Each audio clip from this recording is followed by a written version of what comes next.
you to know that. As the Overtown Children and Youth Coalition, we convene and make sure that we leverage and scale and impact the work that our partners do with working with children and youth and families in the Overtown community. Today, we are excited to have this lunchtime conversation with mayoral candidate Commissioner Daniella Levine Cava.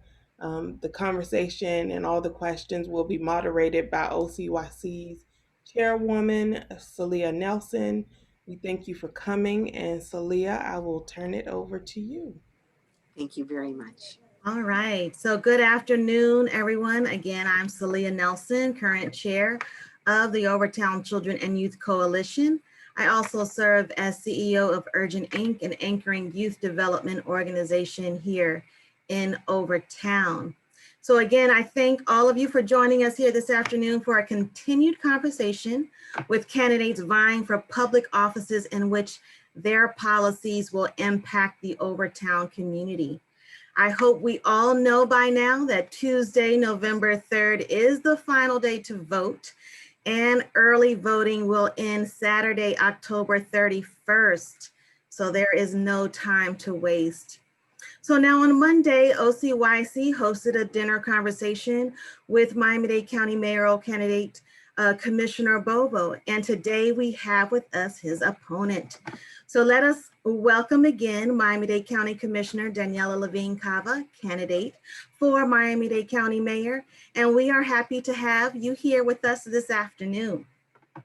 I'm so excited to be with you. Thank you so much, Celia. Great. So now, before we start, are you ready for some hard questions? Yes, ma'am. I am ready. Right. Great. We're going to cover questions today from several topics, including children and youth, which is the lens of the Overtown Children and Youth Coalition. So several of the questions, even though they'll be in different topics, will also include a children and youth lens and those. Of course, we can't forget COVID-19 and other disaster preparation and responses that the county is responsible for. Another hot topic issue, of course, is housing, diversity, business and economic development. And then finally, we're going to wrap up with some closing questions. Now, these questions have been collected from today's registrants, and we will try to get as many as we can. Now, for those who submitted questions and you don't hear your question just right, we did do some consolidation and summarizing of some of the questions so we could get as many topics covered here today. So, Commissioner, are you ready to get started? Yes, ma'am. Okay, so first off, what are the top 3 priorities of your policy platform that you would like us to remember and take away from our conversation with you this afternoon? Well, thank you so very much, Celia, for inviting me to the entire coalition, to Urgent Inc. It's a pleasure to be back with you, and I'm very excited to talk to you with 6 days left in this election season. I do just want to clarify one thing. Early voting will end on Sunday. Okay. So please just be sure 7 to 7 at 33 locations through Sunday. As well, you can take your mail by vote mail ballot to the 33 locations and put them in the drop box, and of course on election day as well. So 3 top issues. Well, we did not know about COVID ahead of time, but now that we have it, helping to secure our health and our economy, I'm going to call them number 1 together, because it is a false dichotomy to say it's health or economy. We have to have our lives and our livelihoods. And the only way we can really be sure that our economy continues is to be sure that we take the proper precautions. So we need to continue to mask and disinfect and wash and socially distance and isolate when we're sick or exposed, test and trace and so on. So I will be appointing a chief medical officer to guide us so that we take the right steps. And I will work with the cities to make sure we're speaking with one voice, so we're not sending contradictory messages out to the public. So dealing with the pandemic on the health side and on the economic side Our small businesses clearly have suffered greatly, and that includes our nonprofits that are reeling from closures and lack of business, the fact that they've had to close for so long to protect everybody, and then they've had to do all kinds of things to prepare to reopen that cost money. So we need to continue to support our small businesses to make sure that they can get back on their feet. As well, we need to have infrastructure projects, things we can move forward quickly to create well-paid jobs that will move the economy forward, like building our transit system, building our affordable housing, dealing with our water and sewer system, our septic to sewer, all of those infrastructure projects we need to accelerate for those good jobs. So I'm going to call all of that number one. Okay. All right. We also need to be sure that we do this with an equity lens. We need to make sure that as we recover, we don't leave communities behind. That often happens when you come back from a recession. People are worse off than they were before in terms of the divides between communities. We can't allow that to happen. So I'm going to have an Office of Equity and Inclusion that will deal specifically with race-based discrimination, race-based lack of investment, and be sure that we are doing everything with an equity lens. And that would be true for women as well as for Black communities, as well as based on any kind of discrimination. We want to be sure that everybody has a fair shot at it. And that's why I'll have to create an office that will set goals, be aggressive, change policy, and monitor to make sure we get that done. And then I do need to talk about our environment. Even though we're focused on all of this tragedy right now, the longer term crisis is sea level rise, protecting our fresh water, making sure that our wells are not polluted with salt. And I have been the water warrior. I will protect our bay from the kind of fish kill that we saw that will hurt our economy and our health, and make sure that we have safe, good quality drinking water and water for our community, our recreation, and our economy. Great, thank you. Now, what have we missed in trying to learn more about your prior commitments to children and youth in this community? Can you name at least 3 instances where you supported investments or other policy measures in which children and youth were at the center of your support while commissioner? That is my favorite question of this entire campaign. Thank you so very much for asking that question. I have really not had a chance to talk about my commitment, my passion for children and youth and their development, which is really what motivated me since I was age 12 and my entire career in law and social work. So just to name 3, since you asked for 3, you know, now we're expanding the Future Bound program, which is the children's savings accounts. First, the city of Miami adopted it for all kindergartners, and now in its 2nd year. The county just added $500,000 to add a broader footprint in unincorporated as well. And this was something that I learned about, I don't know now, probably 10 years ago, attending a conference that was funded by Citi and Citi Foundation. That was one of their priorities. It's one of the most effective ways to keep kids in school, get them motivated to go on to post-secondary. So you start with an early savings account, you get financial education, the whole family gets involved, it's matched savings. So those accounts have been seeded now going forward. That is a great, great program. And that is something that I'm very proud to have been part of from the beginning. We even did a report that was funded again by Citi while I was in office as commissioner. Metropolitan Center did a prosperity initiatives report and looked at what would help lift people out of poverty. This was one of the strategies, and now we're moving forward. So I'm thrilled about that. I'll mention Kid Care. So, you know, the health insurance program.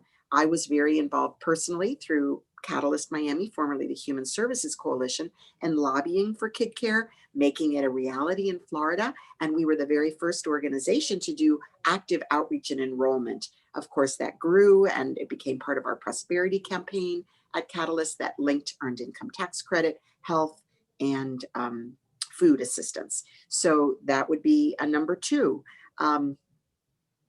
Number 3, I'll name our Parent Leadership Training Institute and our Child Leadership Training Institute. These were programs at Catalyst that the Children's Trust funded to teach leadership skills to make changes that would benefit children. And we did run it at a few high schools. We were at Northwest Senior, we were at Miami Beach Senior for the teens, and we also worked with parents and their children. Actually, there was a different name for the youth program, but it was all tied together. So those are three of my bests. Okay, thank you for asking. Great. Now, in a review of your plan, Empower Miami-Dade, published on your website, you state a commitment to collaborate with community-based organizations. Now, first, does this collaboration include opportunities for increased investment for those working with children, youth, and families? And then second, is there a strategic framework or intended working group that will be established to inform your collaboration efforts? Excellent, excellent. Well, first, and I'm just pulling it up here so I have it quick by me, the Empower program. A part of Empower is specifically about youth opportunities and major investments in neighborhoods, including with nonprofits. So we know that the nonprofit organizations, such as all the members of this coalition, are the hands and feet that do the work in the communities to make sure that children's needs are reflected and also to engage youth in a better future themselves and their families. So these are exactly the kinds of organizations and programs that we must support to be able to achieve the goals of Empower. So definitely, as I've always been a nonprofit maven, that's been the centerpiece of my career, you know that I'm going to continue like I've done with my nonprofit academy in my commission district, expanding that countywide. Very eager to lift up our nonprofits so they can do the important partnership work in the community. But also I'll mention internships and apprenticeships. We know that when children have something to look forward to on a career path, that they're more motivated, as well than nonprofit activities, arts, culture, sports, all the things that keep them engaged. But having a future is something that really keeps them engaged. So we have great programs, but they're not across the board. They're not in some of the most needy neighborhoods. I've spoken to the superintendent in the past. I plan to speak to our school board members and see what we can do as a county government to partner with the schools. And I'll mention another thing that's not specifically in the Empower plan, but it would be my goal to bring together the school system, United Way, Children's Trust, Early Learning Coalition, and others, Together for Children, all of the initiatives that are focused on children, and say, what can we do together to have a more comprehensive children's plan so that we can all be working strategically and efficiently to deliver results that we can all agree on. Great, thank you for your response in the children and youth area. So the county has faced a lot of emergency response as it relates to COVID-19. And also, we can't forget about hurricanes, which is part of our usual typical disaster response. But first, what immediate protocols and policies will you enact as mayor to sustain the health, wellness, and economics, and also spirit of residents and business owners in response to COVID-19? You know, what would be your primary strategy? I mentioned earlier about appointing a chief medical officer. I do think that that's very critical, not only to navigate this pandemic, but in the future to guide us on health and wellness. We do not have a focus on health in county government today. We used to have an Office of County Healthcare Planning. It went away. You know, Jackson does its job very well, but it's not focused primarily on health and wellness in our community. I know many of the nonprofits have health and wellness programs, but as a county, we have really no leadership on that topic. So we're going to navigate this pandemic with a chief medical officer, and we'll still have that person to guide us going forward to deal with other crises, but also to deal with prevention. So let me say a few things about COVID. It has disproportionately affected our Black communities. Why is that? One reason is that these communities have less access to primary health care, preventive health care. Fewer are insured.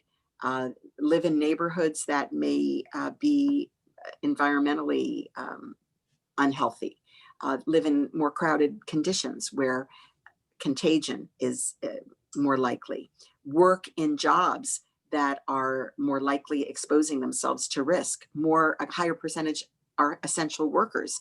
So doing the jobs in the medical field, in the police and fire, the food preparing, all of the things that were deemed essential and continued to work even in the height of the pandemic, disproportionately exposed people of color to the risks of COVID and left them less protected. And unfortunately, the rates of contagion, illness, and even death were that much higher. I just came from a funeral ceremony, memorial ceremony that Congresswoman Wilson put together in North Miami. She'd done another one in Liberty City, honoring the over 3,500 who have died just in Miami-Dade County alone. So, so number one, we have to continue to take the precautions that have been advised us. We need to test, to trace, and do the isolation. These are the methods that were recommended by the CDC, by the White House back in March. We were too slow to enact the shutdown. We opened too quickly without the public health system in place. So I'm going to make sure as mayor that we have continued access to the testing that we need at the level that we need it, with the frequency, that we have the contact tracing in place, and that people are really encouraged much more forcefully to participate, because we know many are not participating, and that people understand that there are safe places to isolate. So we're going to do all of that.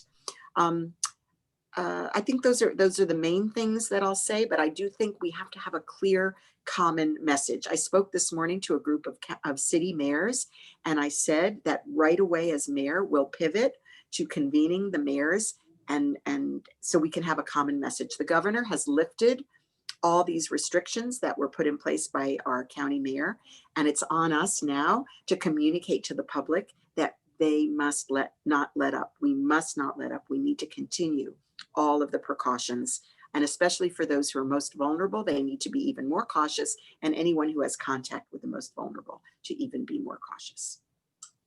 Great, and that's a great segue to our next question. So many after-school programs, like those of our members, have closed and are challenged to reopen, not only in partnership with the public schools, but also at community-based centers and other business locations. And some of these challenges include, the cost of cleaning supplies and hiring extra staff to implement safety standards, and also limiting the number of children to be served, which impacts the bottom line for a lot of child care centers and programs. But yet, we, like first responders and teachers in schools, are being asked to quickly reopen as quickly as possible. And then we know that the COVID-19 numbers are again on the rise, and we still don't know a lot how it impacts children. Are we moving too fast? Well, thanks, Celia. I'm not in agreement with our governor. I think the governor is playing politics with our lives. I'm not in agreement with our president. I think our president has failed us completely in his response, and pretending that the virus is gone and is tantamount to herd immunity approach, which has been debunked by medical experts. This is not a way to proceed. The way to proceed is to be cautious. And so I disagree with what the governor has done. I do think the curfew helps. I do think the spacing helps. Obviously the outdoors helps. And I'll give you my personal story. So I've just come out of quarantine myself, because I was exposed on Friday evening to Commissioner David Richardson from Miami Beach. We were together Friday evening. We were together for 15 minutes outdoors and masked, and he was diagnosed subsequently with COVID. And so he did his contact tracing on his own. I'm sure others did as well. And actually the city of Miami Beach set up a special test site just to deal with anyone who'd been exposed to Commissioner Richardson. I went through the protocol, 2 tests. I actually had 3 tests. They all came back negative. So I'm back out on the trail. But just to say, this was an effective contact tracing effort that was done, at least in my case, and made sure that if I had been possibly contagious, that I would stay in isolation.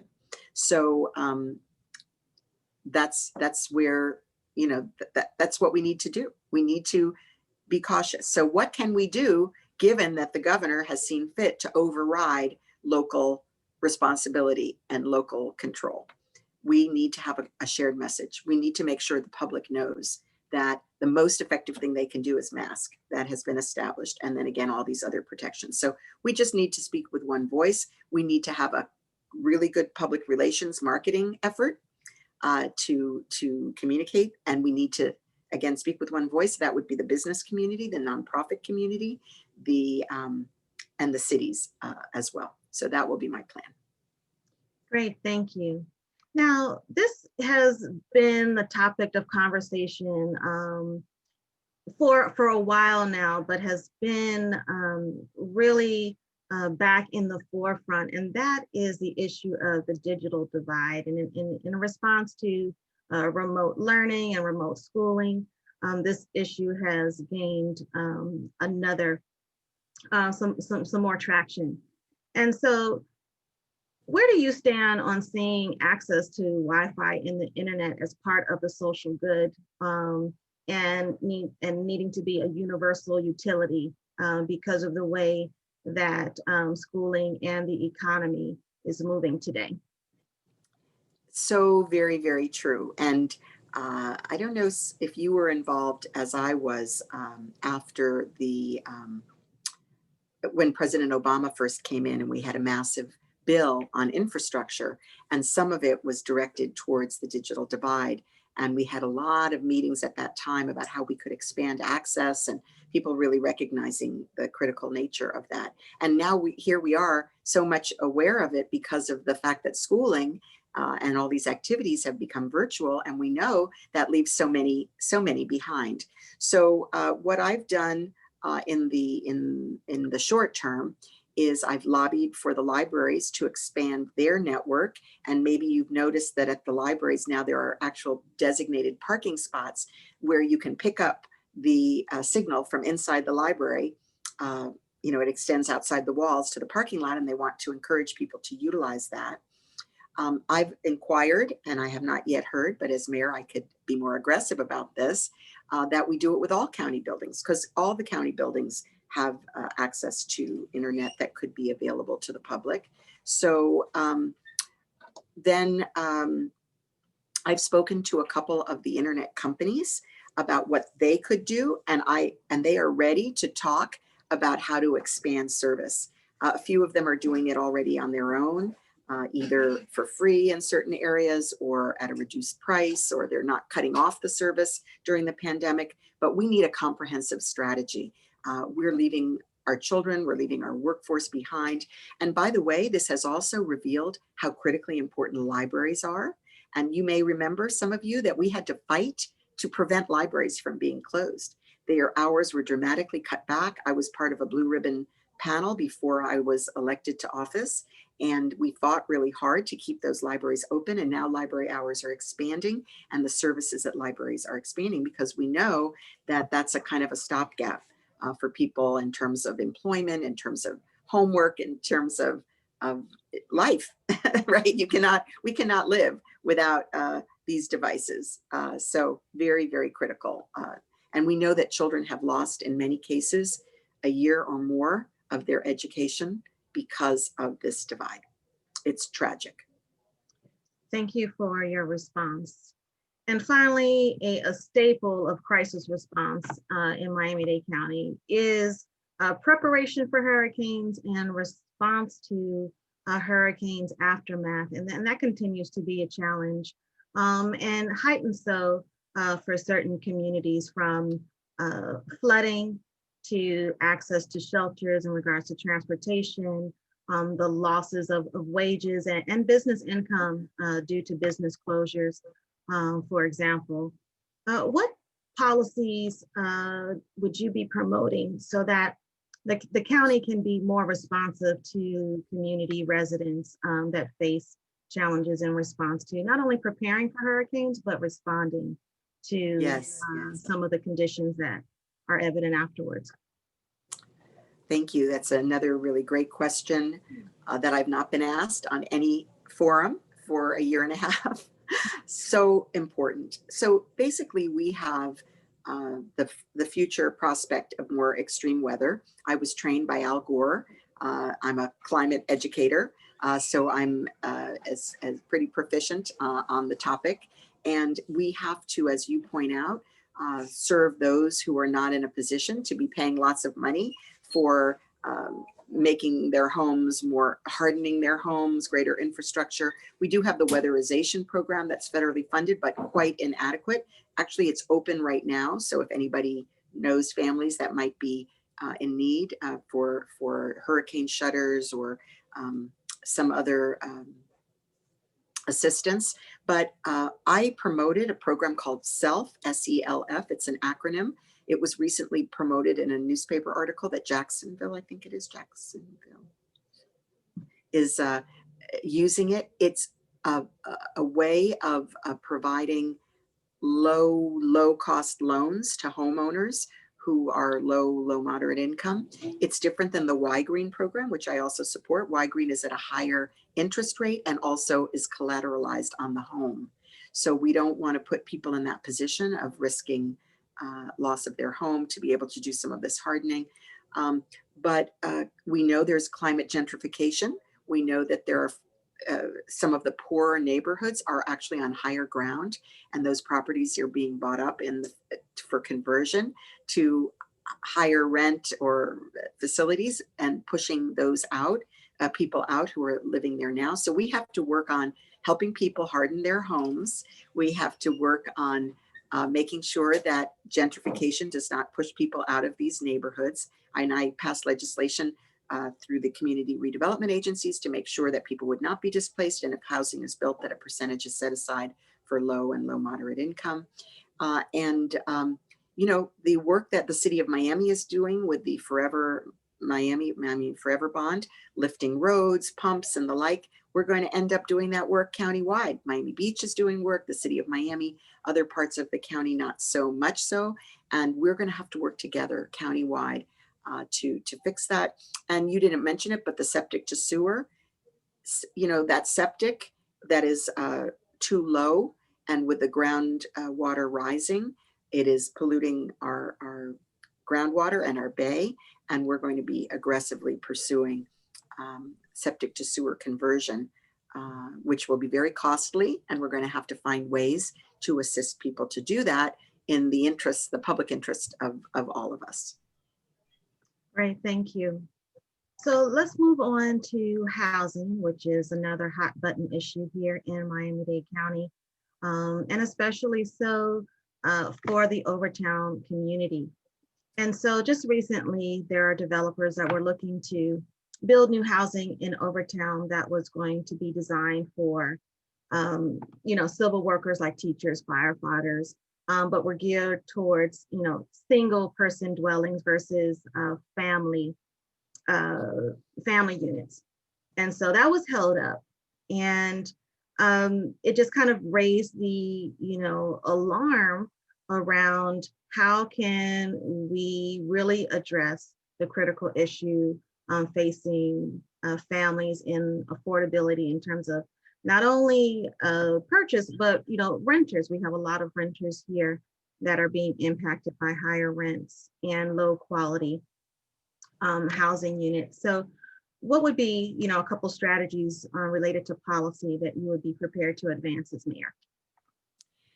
I believe that our housing affordability is a crisis. It should have been declared as such many years ago. You know, when I moved to Miami 40 years ago, and I was working at Legal Services of Greater Miami and Northside Shopping Center area, and then and throughout Liberty City, and then in Little Havana area, I used to say, you know, we have low incomes, but our cost of living is low. Now we have a high cost of living and our incomes are still low. So we are really up a creek with the greatest percentage of people spending more than half of their income, extremely housing burdened on housing. It's totally unsustainable. It's not good for the individuals who may be working multiple jobs to be able to put a roof over their heads. And it's not good for the community because, for example, employers have a hard time having employees you know, available to them. And of course, they're living further and further out, longer and longer commutes with a substandard transit system. So we really have a big, big problem. So what can we do about it? Many things that we can do about it. We can accelerate the production of housing that is affordable.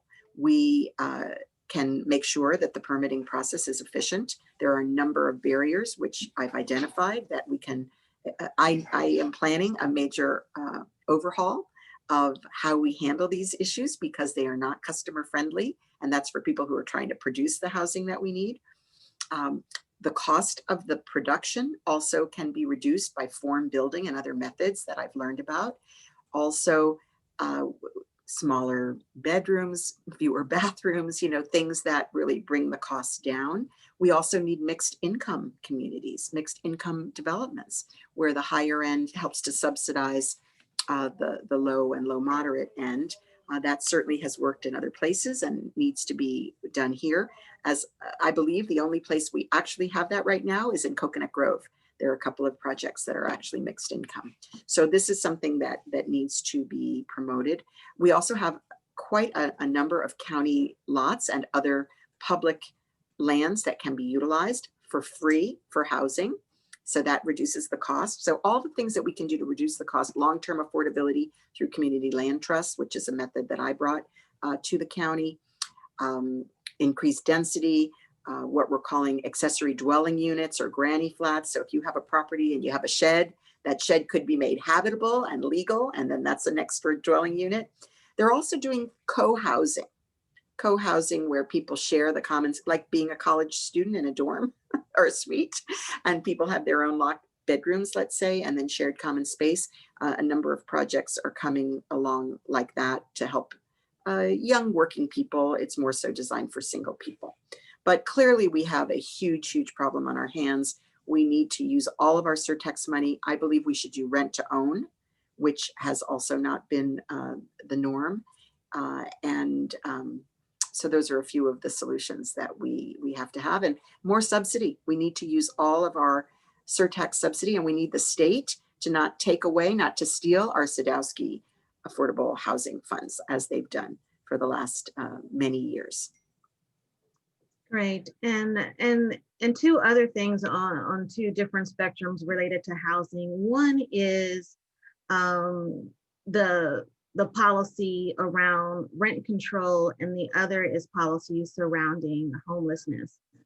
And so these are other sides of the housing issue. If you could speak to one, the possibility of rent control in terms of a policy measure, and then two, the Overtown community in particular is really seeing an issue with rising homelessness and folks living on the street. And it's projected by some studies that there's going to even be an increase in homelessness as a result of the prolonged pandemic response.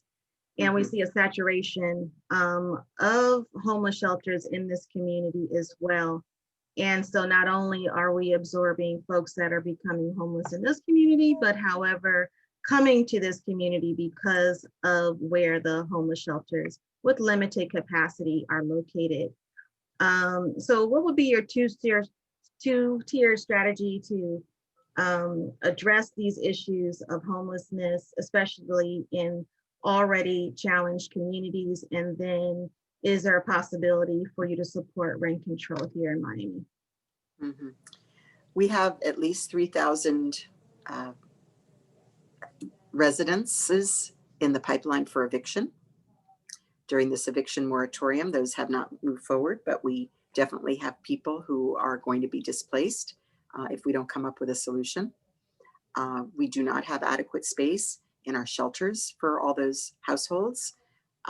We have rented blocks of hotel rooms for isolation with COVID, and a number of homeless who were affected by COVID have been utilizing those rooms, as well as others. I see as a potential that we expand that to deal with increasing rates of homelessness. It's a very complicated policy to enact. How would you just decide who would be able to utilize those hotel rooms versus shelters? I mean, these are very difficult situations, which is why we have to accelerate the production of housing that people can afford. Yes, we do have an increasing problem of homelessness, and we have the policy of housing first, but we don't have the housing. So we're really, the Homeless Trust is officially under the county commission, but or under the county, I should say, but really functions independently. We're going to have some tough talk about where we are with this and what we're going to do as we move forward. As far as solutions like rent control, it's regulated by the state. Commissioner Monesteem did bring an item at our last Board of County Commission meeting Tuesday, asking that the state revisit or consider whether there could be some kind of rent control. He got a lot of pushback and he withdrew his item. He deferred it. So he'll be waiting, I guess, till there's a new commission in place to see whether it will be better received. And then again, it's just a request to the state because the state controls it. I was talking to a developer yesterday about this very topic, and his reaction was, well, if we're subsidized, sure. I mean, like, who bears the cost, right? I mean, there is a certain cost to housing that has to be paid. Everybody's got a mortgage. Everybody's got to pay taxes. Everybody's got to maintain the property. So if we're going to keep the price low, how are we going to spread that cost? So I think that's something that we need to really explore. Because for sure, we can't as a society tolerate increased homelessness. So, these are very challenging issues that we'll get to grapple with when I am mayor together. Great, thank you. And so our time is quickly coming to an end. So we're going to address these last three questions pretty quickly, Okay. but no slight, because these are still very important issues, but we want to make sure that we give you time to address them. And so first, under diversity. So Miami-Dade County, as we all know, is vastly diverse from race, culture, income, and everything in between. And it's imperative that the mayor is able to identify and meet the needs of all communities in a strategic and fair manner. What are some policy initiatives that you would push for to create more opportunities for the county's diverse residents and communities? Okay, I thought I'd just switch it up here a little bit. So my Empower plan is very much focused on creating opportunities, particularly in the Black community, just to say. And so that's a lot about economic opportunity. But I think that we love Miami because it is diverse. We love Miami because it's culturally rich. We love it because it's dynamic. And I think that's what makes us unique in the world. We are one of the most diverse places in the world. And we've lived together in relative harmony, but we don't really know each other. We don't really celebrate and uplift all of that. And so one idea that I have is to create cultural exchanges between different neighborhoods, and different things like this have been tried before, but I think it's like a virtual tour, hopefully not virtual in the future, a real tour of learning our neighborhoods. When, some of you have been involved with national philanthropy, when they come to town or a conference, they do tours of neighborhoods. Many of you have hosted, I know in Overtown, there are many, many tours of Overtown where people are interested to know the history, the culture, the dynamics, the politics of Overtown. Well, what about people from Bell Harbor? Are they on those tours? You know, what about people from Homestead? Are they on those tours? Similarly, other neighborhoods. We have Dominican enclaves. We've got Asian enclaves, you know, Indian neighborhoods. We have, you know, a Hindu temple. We have so many different fascinating things. And I think that's what will attract visitors, not just our beaches and weather and amenities, but these unique qualities. And our farming, that's unique. So many things. So I don't know if this is answering your question, but I just think that if we appreciate each other more so, then we will be more passionate about protecting and preserving and not allowing these things to be destroyed or minimized. Because that's my plan, is to lift up all of our neighborhoods and make sure that everybody is celebrated as part of a great Miami-Dade. Great, thank you. And part two to our diversity question is, we know that predominantly Miami-Dade County businesses are small businesses. And so as a group, they employ the largest number of residents here in Miami-Dade County. And in previous years, you know, there's been a drive to support, you know, entrepreneurship and startups. But now it seems like that there may need to be a pivot to really support business growth and scale. And so this is an issue that challenges many Black businesses here. And so what would be some of your strategies related to policy to invest and support growing Black businesses here in Miami-Dade County? Right. So again, this is part of my Empower plan. So I have had the wonderful experience of creating an accelerator, an incubator in South Dade that, by the way, combines for-profit and nonprofit businesses together in shared space with shared back office support, marketing. We've brought in investors, so access to capital, and helping the businesses to grow and thrive. Like one business, a solar company that started 5 in his garage, and now he's 65 and countywide. And by the way, I supported that one with policy too, making solar installation more affordable and more efficient in the county. So it's a combination of providing the technical support and access to capital, but also making sure that we eliminate barriers to business growth and development. So I'm going to take that experience and the mom and pop grants and small business loans that we have countywide, and that'll be a key part of my strategy. We also are on the verge of doing race conscious procurement and contracting because we've been able to show that there's a justification for that based on lack of equity. And I believe construction is the first area where we could begin to do that. And then the commission approved a consultant to move forward to do the rest of the research that is a prerequisite to moving forward race-based contracting across other areas of procurement.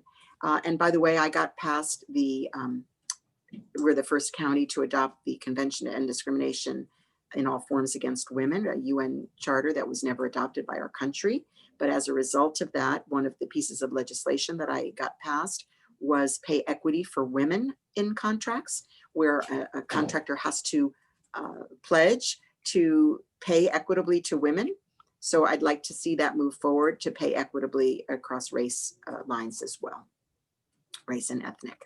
Great, thank you. And so we have 2 more questions for you as we're in the final minutes of our conversation with you this afternoon. Thanks everyone for staying with us. We appreciate your interest in becoming an informed voter here in Miami-Dade County. And now this might be the hardest question for you this afternoon, but it's not the last. And that is, can you tell us something that you like about your competitor? Yeah, thank you. We've actually been asked that question twice before. Okay. I have to tell you, I mean, I guess you probably asked it of him too. I don't know what he said in the forum, but on TV, he couldn't really come up with much other than I was well-intentioned. So I'll take it. He did actually say that if you want a social worker for a mayor, I'd be a good one. So I'm taking that to the bank. So even my opponent thinks I'd be a good mayor as a social worker. However, as to my feelings about him, I have said, and I stand by it, that he is a very attentive father and actually stepfather.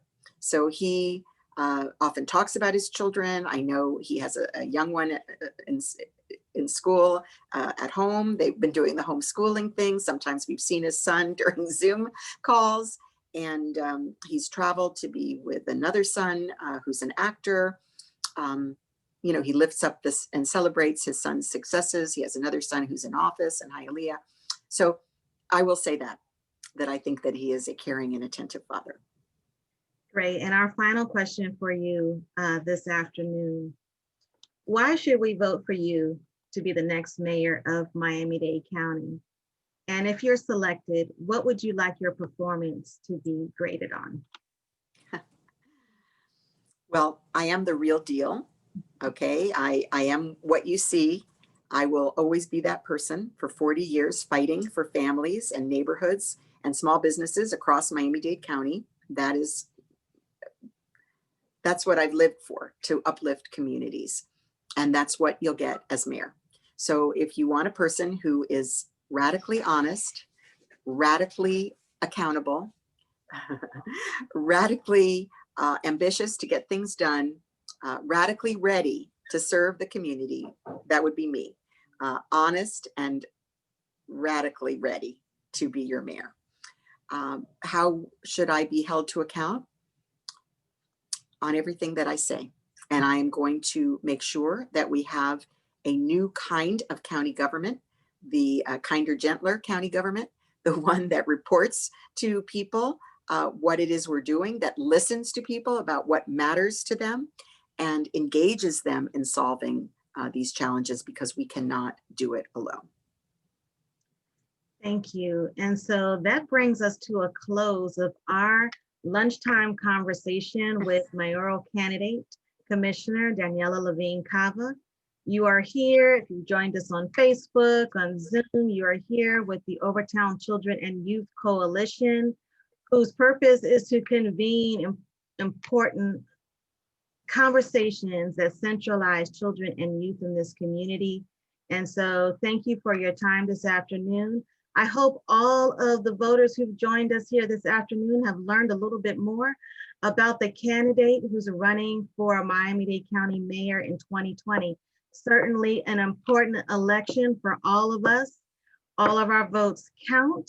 And without further ado, let's get ourselves to the polls, cast our vote, make a difference, and celebrate change in Miami-Dade County. Thank you. Thank you. Thank you so much, everybody, for your attention. And I'll Daniella.vote. Our executive director to say some final words. Thank you, Commissioner, for joining us this afternoon. Thank you.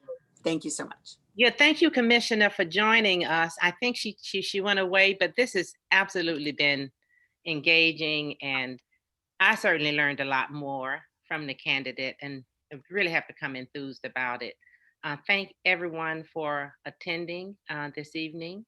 And if you haven't voted, please don't hesitate to do so. And definitely encourage your family, encourage your friends, encourage your neighbors, everyone to get out and get the vote. This again has been a very, very dynamic discussion. And it should have inspired us to go out to the poll and to really look at the things that's important. So again, thank you, Celia, for moderating. Thank everyone for participating. And Daniella, good luck to you in your campaign trail. Godspeed. And we'll have some answers sometime in November soon. So keep trucking. Thank you.